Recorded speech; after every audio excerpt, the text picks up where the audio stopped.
Sad će nam se obratiti Blažo Dragojević sa stihovima, Zdravicu jednog stihove da čujemo. Vaše visoko preosveštenstvo, časni oci i čestiti skupe, uvažena braćo i sestre, pomaže Bog. Dozvolite mi da vam sa nekoliko riječi poželim dobrodošlicu. Kad me danas neko pita zašto na veselja dižem čašu pića, ja ponosno svima kažem da dolazim iz Drušića. Pozdravljam vas plemenici iz malenog našeg sela, svi nam redom dobrodošli i svaka vas sreća srela.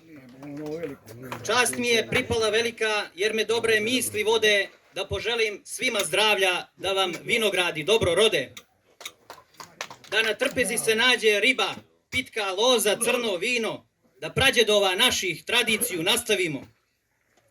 Trnovite smo prošli pute, zbog zapadnih svetskih sila, litijama odbranili smo mnogo crkvi i manastira.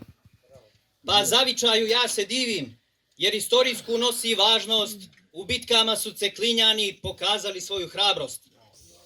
Naslijedili čojstvo, zajedništvom našeg kraja, obnovili smo hram svetog oca Nikolaja. Od srca vam svima hvala, da se dobro dobrim vraća, da nema više podjela, da pomire se braća.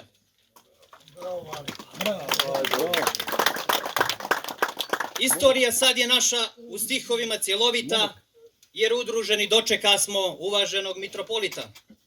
Da vas zdravlje dobro služi i svaka vas sreća srela, to vam želi Blažo Dragojević iz Drušića, malog sela.